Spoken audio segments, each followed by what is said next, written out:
para lokal ritualis, okultis, sesajenan, tokoh-tokoh lokal, tokoh-tokoh setempat, orang-orang yang dituakan, iya, kemudian menggunakan sesajen.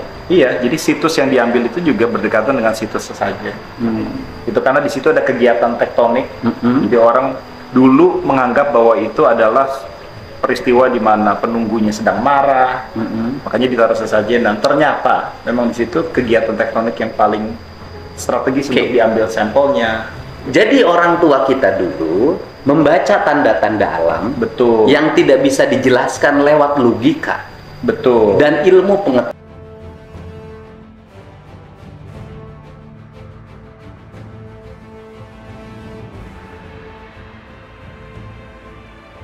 Halo, Assalamualaikum warahmatullahi wabarakatuh. Kembali lagi di channel Blog World. Terima kasih sobat sudah hadir di video ini. Semoga sobat selalu disehatkan, selalu berrezeki yang berkah dan berlimpah, dan selalu dalam lindungan Allah Subhanahu wa Ta'ala. Amin ya Allah ya Rabbal Alamin. Di video kali ini kita akan membahas videonya Kang Deddy Mulyadi bersama Profesor Bagus Mulyadi. Nah, dia ilmuwan dari Inggris. Di sini menjadi ilmu atau pengetahuan baru bahwa ilmu bumi ternyata berhutang banyak pada Yogyakarta. Nah, apa sih maksudnya ilmu bumi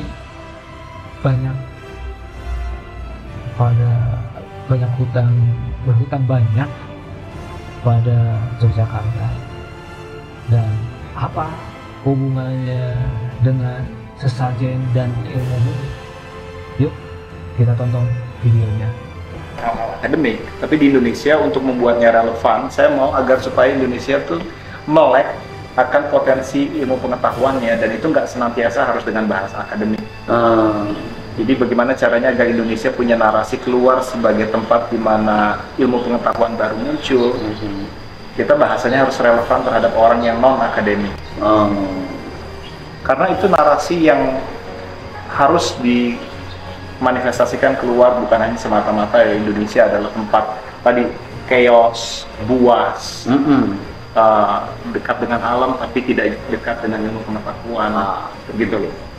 Saya bicara tentang Yogyakarta, bahwa ilmu bumi itu berhutang banyak pada Yogyakarta. Sebenarnya berhutang banyak juga dengan Jawa Barat. Nggak akan saya marahin Pak. Kan Jogja aja ceritanya, nggak ada masalah. Iya, maksudnya gini, karena sistem kerajaannya sangat bergantung kepada proses-proses geologis. Ini diulangi ya, nih, ilmu bumi berhutang banyak pada Yogyakarta. Betul. Kenapa berhutang banyak pada Yogyakarta? Karena ketika naturalis itu datang di abad 18, mereka pertama kalinya melihat manifestasi geologis yang sifatnya besar kayak volcano. Itu tangannya dituntun oleh sesajenan untuk mengambil data di situs-situs yang pernah ada doanya. Sebentar dulu, volcano itu siapa? Gunung berapi. Oh ya, vulkan. Iya, vulkanik. Iya, vulkanik, ya kan? Vulkanik itu gunung berapi. Betul. Terus kemudian, ya, mereka mengambil data sampel batu-batuan. siapa yang ngambil data itu? Para naturalis dari Eropa. Jadi ilmu pengetahuan ilmuwan. Tokoh-tokoh ilmuwan Eropa Betul. datanglah ke Yogyakarta. Iya, Iya bukan kan? hanya Yogyakarta. Ya, dia kemudian ke gunung berapi. Iya. Kemudian mengambil data sampel Betul. batu-batuan vulkanik Batu-batu dari vulkanik. gunung di Jogja. Iya. Nah, kemudian mengambil batu-batuan itu dipandu oleh Para lokal ritualis, okultis, sesajenan, tokoh-tokoh lokal, tokoh-tokoh setempat, orang-orang yang dituakan, iya. kemudian menggunakan sesajen. Iya, jadi situs yang diambil itu juga berdekatan dengan situs sesajen. Itu karena di situ ada kegiatan tektonik. Jadi orang dulu menganggap bahwa itu adalah peristiwa di mana penunggunya sedang marah, makanya ditaruh sesajen. Dan ternyata memang di situ kegiatan tektonik yang paling strategis untuk diambil sampelnya.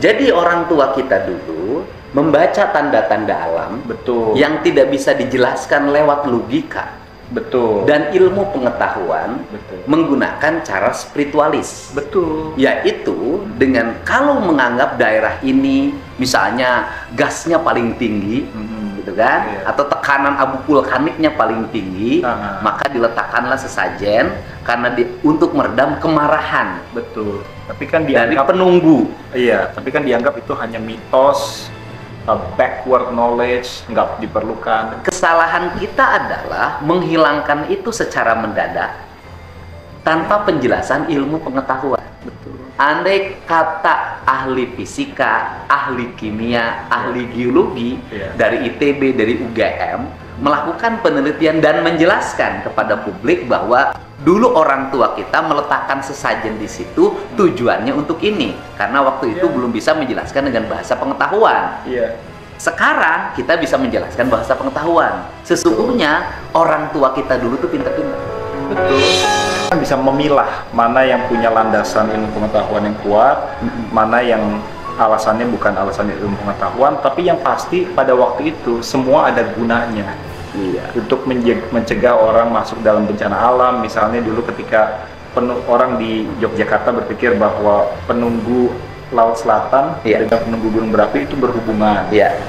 Kalau yang satu marah di laut, sebentar lagi volcano meledak.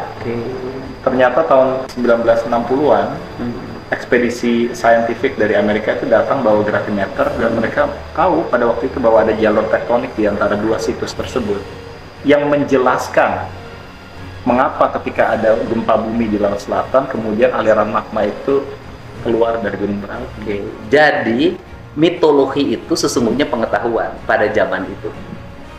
Iya betul, maksudnya begini, ada alasan mengapa orang pada waktu itu kan turun-temurun melakukan hal yang sama di situs yang sama, gitu. Dan walaupun memang betul itu adalah mitologi, tapi punya kegunaan Manfaat. epistemologi, punya manfaat, gitu. Sama juga ketika kebudayaan Timur Tengah dulu menganggap bahwa menyentuh mayat itu najis, misalnya. Tapi itu menyelamatkan mereka dari kontaminasi bakteri, gitu loh. Betul memang masalah najis atau tidaknya itu bisa berdasarkan keagamaan atau mitos segala macam, tapi poinnya bukan itu. Poinnya adalah untuk menggali mengapa pada waktu itu orang percaya segala hal yang kelihatannya mitos tapi menjauhkan mereka dari hal-hal yang sifatnya pandemik. Kak, dari sisi aspek simbolisasi kehidupan sama orang Jawa dengan orang Sunda. Orang Jawa itu kan, orang Sunda itu kalau di Jawa kan hanya melambangkan Nyeratu ya, sebagai lambang penguasaan laut. Kan gitu. Kalau di Sunda ditambah Maung Siliwangi sebagai simbol penguasaan gunung. Kan sebenarnya itu simbol yang satu menguasai laut, yang satu menguasai hutan gunung. Dua-duanya tadi persis orang Jawa, dua-duanya saling berhubungan. Ketika terjadi bencana di laut, maka akan terjadi bencana di gunung. Ketika gunung meletus, maka laut pun bisa jadi bergerak, kan sama kan? Iya perlu diuji ya. Tapi kan masalahnya kan sekarang orang di dunia itu pertama kali tahu tentang situs-situs geothermal yang spektakuler itu adanya di Nusantara ini. Nah, 60% geothermal resource ada di Jawa Barat. 60%. Dan di Indonesia itu isinya 50% geothermal dunia.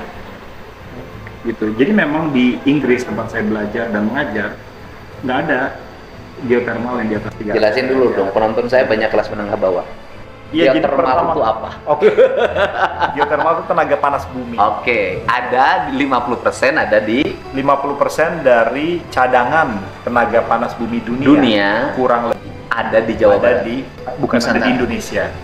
Di Indonesia. Dari 50% itu berapa di Jawa Barat? 50% ada di Jawa Barat.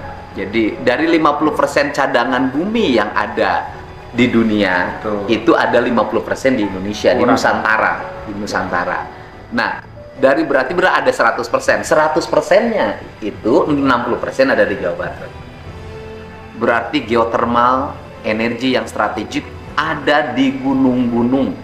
Betul. Dan simbolisasinya, boleh saya katakan simbolisasinya adalah kampung-kampung adat ada di sekitar daerah-daerah geothermal. Betul. Yang disebut dengan para pengikut Sunda Wiwitan itu ada di situ. Dan kalau saya bertanya pada mereka, seolah-olah dia tuh ditugaskan oleh leluhurnya untuk tinggal di situ. Saya baru tahu dia lagi menjaga geotermal. Sebagian besar ilmu pengetahuan itu kan vernakular gitu. Maksudnya jadi dari mulut ke mulut segala macam. Perlu ada sinergi supaya pendidikan formal itu bisa mengklasifikasikan pengetahuan yang tadinya tidak tertulis, tidak terstruktur, tidak ter-SKS-kan. Iya. Supaya bisa menjadi landasan yang kuat buat Indonesia Science Development. Kayak misalnya di Bali, pengetahuan lokal, walaupun kata lokal itu kan Pengetahuan orang Bali terhadap sistem irigasi yang paling efektif, namanya subak, itu sudah terbukti memiliki efikasi yang tinggi untuk membatasi hama, tapi tidak terstruktur atau belum termanifestasi dalam kurikulum nasional seperti itu. Problemnya adalah, itu kan saya pernah jadi anggota DPR. Ya.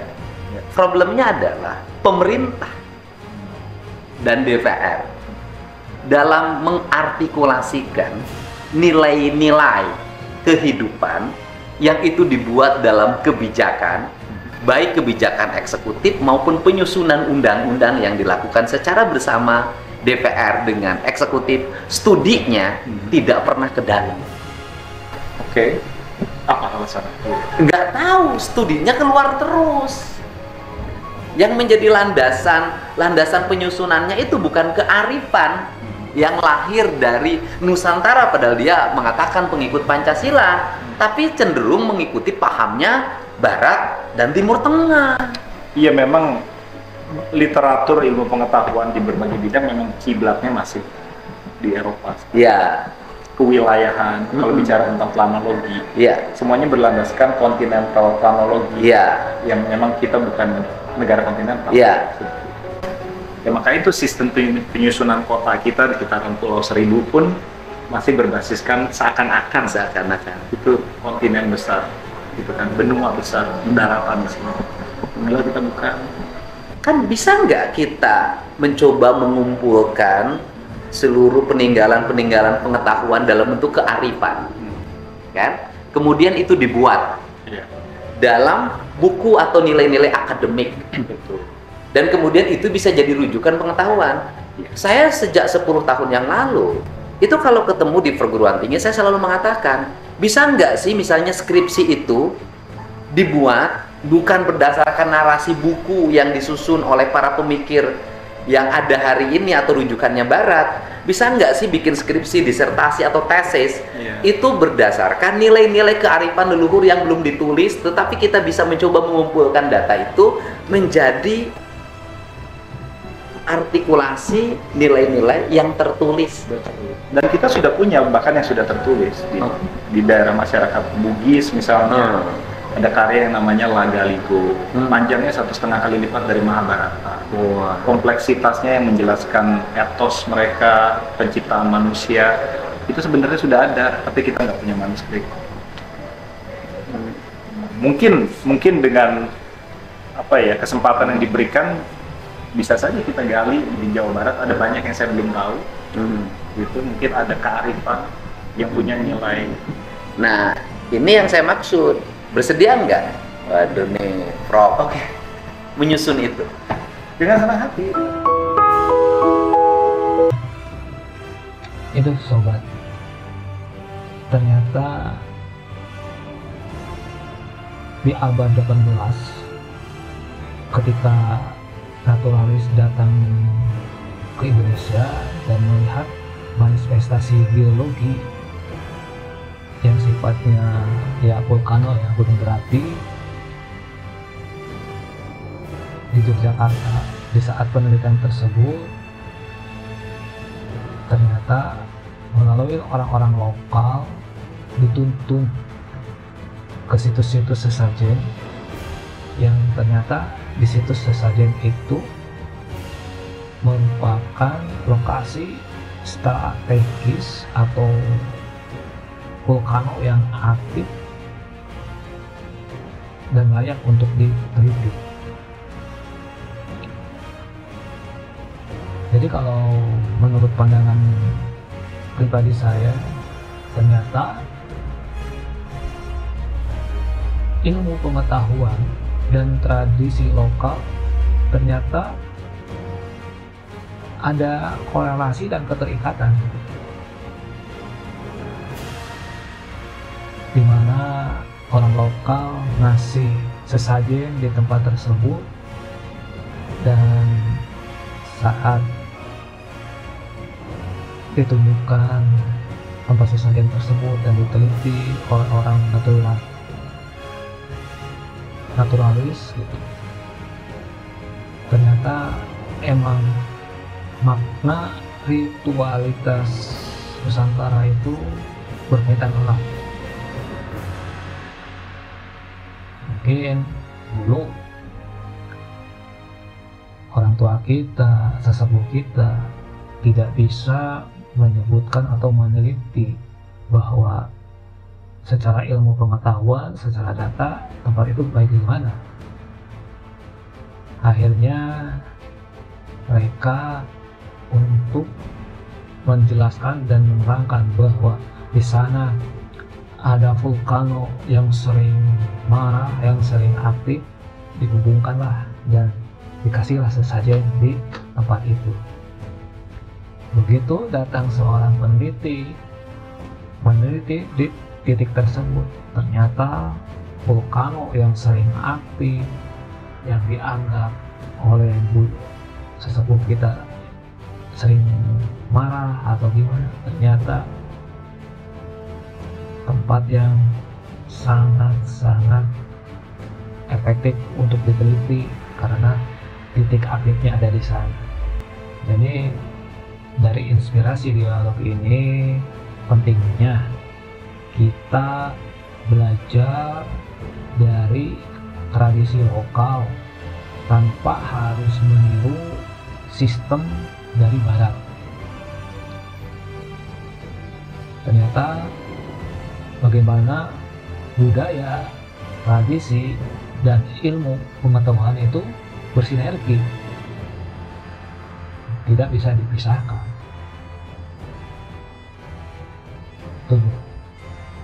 Bukan kita menghilangkan budaya dan tradisi, tapi jaga budaya dan tradisi, lalu sempurnakanlah dengan ajaran-ajaran Islam.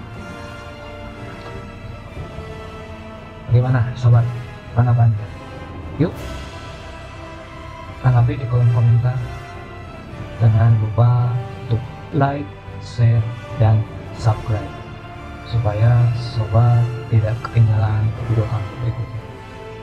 Terima kasih sudah menonton. Assalamualaikum warahmatullahi